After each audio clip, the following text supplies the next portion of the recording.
नमस्कार दोस्तों, आप सभी का स्वागत है हमारे YouTube चैनल। आज के इस वीडियो में हम LIC Navjeevan Shree single premium plan number 911 के बारे में डिटेल में डिस्कस करने वाले हैं। काफी सारे इंपॉर्टेंट क्वेश्चंस मैंने इस वीडियो में कवर किए हैं, तो आपके जितने भी डाउट्स है इस पॉलिसी से रिलेटेड वो डेफिनेटली मैं इस वीडियो में इसको आंसर करने वाला हूँ। उसके बाद भी अगर आपको लगे कि इस पॉलिसी से रिलेटेड कोई भी सवाल है तो आप कॉमेंट सेक्शन में कॉमेंट लिख के मुझे जरूर पूछ सकते हैं। ठीक है, तो चलिए फिर बिना कोई देरी के इस वीडियो को शुरू करते हैं। सबसे पहले समझते हैं कि व्हाट इज LIC जीवन श्री प्लान 911। तो LIC जीवन श्री प्लान जो है वो एक सिंगल प्रीमियम एंडोमेंट प्लान है जो 4 जुलाई को लॉन्च हुआ था, जो एक कॉम्बिनेशन है लाइफ इंश्योरेंस प्रोटेक्शन प्रोवाइड करता है, आपको एक गारंटेड रिटर्न देता है, savings through one time premium payment है। मतलब आपको सिर्फ एक बार ही पे करना है और आपको ये जो पॉलिसी है ये लाइफ इंश्योरेंस का प्रोटेक्शन भी देगा, साथ ही साथ आपको एक गारंटेड रिटर्न भी देगा। ठीक है, this plan is available for a limited period time. ये प्लान सिर्फ और सिर्फ 4 जुलाई से लेके अगले साल 31 मार्च तक अवेलेबल रहेगा। After that you will not be able to purchase it. ठीक है,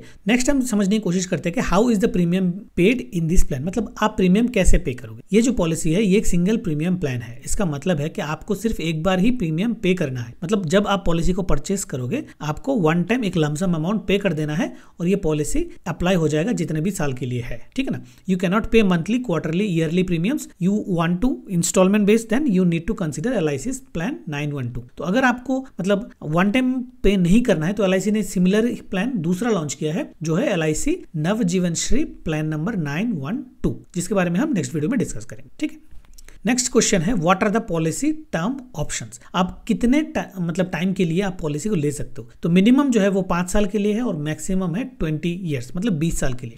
this is helpful for those who want short term policies like 5 years to 10 years instead of very long term commitments. तो इस policy को बनाने के पीछे मेरा जो समझ में आता है कि मकसद ये है कि मान लीजिए आप 5-6 साल के लिए एक गारंटेड रिटर्न वाला इन्वेस्टमेंट करना चाहते हो और एट द सेम टाइम आप चाहते हो कि उसमें इंश्योरेंस कवरेज भी हो, तो डेफिनेटली ये पॉलिसी लोगों को अट्रैक्ट करेगा क्योंकि it's like a fix deposit kind of thing only. Next question है what are the age limits to enter this policy. अब इस पॉलिसी का एज लिमिट क्या है। मिनिमम एंट्री एज जो है वो है 30 days। Even a new born of 1 month can be insured. तो बच्चों के लिए भी ये पॉलिसी ओपन है। मैक्सिमम एज एंट्री जो है 60 years for option 1, 40 years for option 2। तो यहाँ पे 2 ऑप्शन रखे गए हैं जिसके ऊपर हम डिटेल में डिस्कस करेंगे आगे। तो ऑप्शन 1 के लिए जो है वो मैक्सिमम एज 60 साल का है, ऑप्शन 2 के लिए 40 साल का। अब ये क्या है वो हम आगे डिस्कस करेंगे। नेक्स्ट क्वेश्चन है what is the maximum and minimum sum assured. तो मिनिमम सम एश्योर्ड जो है वो 1 लाख का है और मैक्सिमम का कोई लिमिट नहीं है। Depend on your income and LIC का अप्रूवल, वो कितना भी अमाउंट हो सकता है। वो जनरली हर पॉलिसी में इस तरीके का ही एक लिमिट रहता है ना। अब आते हैं हम रिस्क कवर ऑप्शंस की तरफ, जहां पे हमने पहले बात किया कि 2 ऑप्शंस है, एक है ऑप्शन 1 और एक है option 2। When you by the policy you can choose one of the options. अब ऑप्शन 1 में क्या रहता है, इंश्योरेंस कवर जो रहता है वो 1.25 टाइम्स ऑफ सिंगल प्रीमियम। मान लीजिए आप 1 लाख पे करते हैं तो आपका जो इंश्योरेंस कवरेज रहेगा वो 1.25 टाइम्स होगा। मतलब 1,25,000 का आपका इंश्योरेंस लाइफ इंश्योरेंस का जो प्रोटेक्शन है वो कवरेज रहेगा। ठीक है, और ऑप्शन 2 में वो 10 टाइम्स रहता है। अगर आपका 1 लाख का प्रीमियम है तो वो 10 लाख का आपको लाइफ इंश्योरेंस का कवर मिलेगा। This means option 2 gives much higher risk cover but eligibility is restricted to youngest ages. तो ऑप्शन 2 में लाइफ कवरेज ज्यादा है। तो जैसा कि हमने पहले भी कवर किया था कि ऑप्शन 2 में जो है लाइफ कवरेज ज्यादा है। किन के लिए, जहां पे आपका जो एंट्री एज है वो 40 से नीचे होना चाहिए। मैक्सिमम जो एंट्री एज है वो 40 से नीचे होना चाहिए।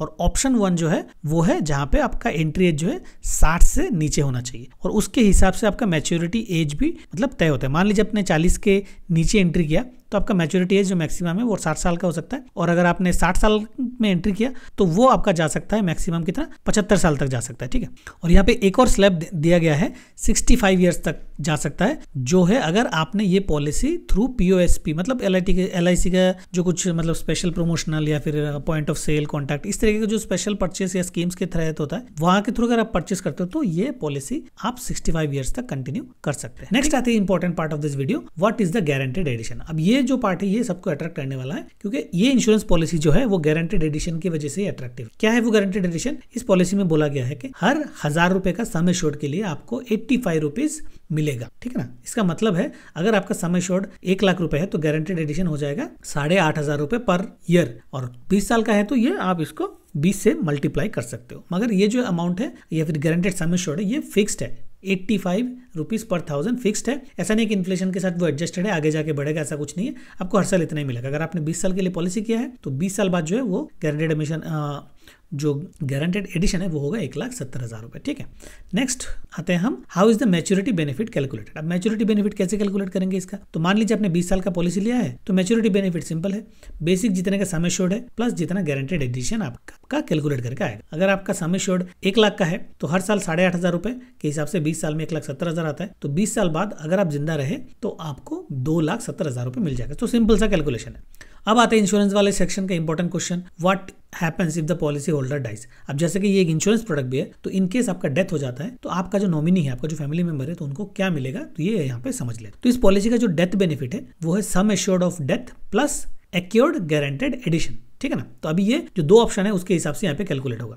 ऑप्शन 1 में क्या है, ऑप्शन 1 में है 1.25 इंटू सिंगल प्रीमियम, मतलब ये जो अमाउंट है और बेसिक सम एश्योर्ड, इनमें से जो भी हायर अमाउंट है वो आपको मिलेगा, प्लस उसका जो सम एक्योर्ड, मतलब जितना भी आपका गारंटेड एडिशन का कैलकुलेशन एक्यूमुलेट हुआ है वो मिलेगा। ठीक है ना, तो अगर आप ऑप्शन 1 चूज करते हो, मान लीजिए 5 साल के बाद डेथ हो जाता है, तो वो 1,25,000 प्लस आपका बेसिक जो गारंटेड एडिशन ऐड हो जाएगा वो मिलेगा। और ऑप्शन 2 में अगर आपने सिंगल प्रीमियम 1 लाख पे किया तो 10 लाख प्लस आपका जितना भी एक्योर्ड गारंटेड एडिशन है वो आपको मिल जाएगा। नीचे छोटा सा एग्जांपल दिया हुआ है, मान लीजिए सिंगल प्रीमियम आपने दिया है 13,000 रुपए, 13,500 रुपए, 10 साल का प्रीमियम होता है 1,35,000। ठीक है, तो ये आपका सम एश्योर्ड ऑन डेथ बन जाएगा, जब भी मौत होगा तो वो मिलेगा। ठीक है, तो मान लीजिए death occurs in the 10th year, तो गारंटेड एडिशन होगा हर साल 85 रुपीज के हिसाब से, 85 रुपीज पर 1000 के हिसाब से 10 साल में कितना होगा, तो इसका कैलकुलेशन हो गया है 85,000। तो आपका जो सम एश्योर्ड ऑन डेथ है दैट प्लस 85,000 वो मिलके आपको डेथ के टाइम आपकी फैमिली को मिल जाएगा। ठीक है, तो सिंपल सा कैलकुलेशन है। आप इसको वीडियो को पॉज करके फिर से इसको देख सकते हैं। कोई भी डाउट हो तो वीडियो के नीचे कमेंट करके मुझे जरूर पूछ सकते। नेक्स्ट आते हैं, what are the riders available. अब क्या इस पॉलिसी के साथ कोई राइडर भी अवेलेबल है, तो यहाँ पे साफ साफ बताया गया कि accidental death and disability rider और टर्म इंश्योरेंस राइडर इसमें एडेड है, मगर इसके लिए आपको एक्स्ट्रा प्रीमियम पे करना पड़ेगा। नेक्स्ट क्वेश्चन है, can you take a loan against this policy, तो yes, loan facility is available after 3 months of policy commencement. Current interest rate जो लोन का है वो 9.5% पर एनम है। तो ये LIC के पॉलिसीज में आपका रहता है कि अगर आप पॉलिसी अगेंस्ट में लोन लेना चाहते हो तो ये इसका डिटेल्स है। ठीक है, नेक्स्ट क्वेश्चन है, can you surrender this policy, yes you can surrender this policy any time after purchase. LIC pays you a surrender value which depends on the year of surrender and is mentioned in their benefit illustration table। तो LIC यहाँ पे बोल रहा है कि आप surrender कर सकते हो, मगर सरेंडर करने के का जो कुछ रूल्स है, ऑफकोर्स कुछ रूल है। अब जब जिस ईयर में सरेंडर करते हो, कितने साल कंटिन्यू करने के बाद सरेंडर करते हो, उसके ऊपर डिपेंड करता है। तो वो LIC का इलस्ट्रेशन मतलब जो ब्रोशर है वहाँ पे आपको मिल जाएगा। मैं इसको स्क्रीनशॉट यहाँ पे डाल दूंगा, आप लोग इसको पॉज करके देख सकते। ठीक है, why you should consider this plan. अब आते हैं मेन टॉपिक पे कि क्या आपको ये प्लान खरीदना चाहिए या नहीं खरीदना चाहिए। ठीक है, देखिए ये एक 1 टाइम प्रीमियम वाला प्लान है, तो इसके लिए आपको कोई बार बार हर साल पे नहीं करना है। मान लीजिए कहीं से आपके पास लमसम अमाउंट आया और आप चाहते हैं कि इसको इन्वेस्ट कर दे, तो आप इस पॉलिसी को परचेज कर सकते हैं। शॉर्ट टर्म ओपिनियन है, 5 साल के लिए मिनिमम इन्वेस्ट कर सकते हैं। जैसा कि मैंने बोला कि एक FD टाइप का प्लान हो जाएगा विद इंश्योरेंस बेनिफिट, और उसके ऊपर जो अट्रैक्टिव आइटम है वो है guaranteed addition, fixed maturity amount है, no bonus uncertainty, life cover plus savings का एक कॉम्बो है। अगर आपको इस तरीके का प्लान पसंद है तो ये प्लान डेफिनेटली आपको सूट कर सकता है। Loan and surrender options are also available. ठीक है, अब फिर भी अगर आपको कोई भी डाउट है तो वीडियो के नीचे कमेंट करके आप मुझे जरूर पूछ सकते हैं। अगर आपको ये वीडियो पसंद आया है तो लाइक और शेयर कर लीजिएगा। चैनल में अगर आप मेरे नए हैं तो चैनल को सब्सक्राइब कर लीजिए।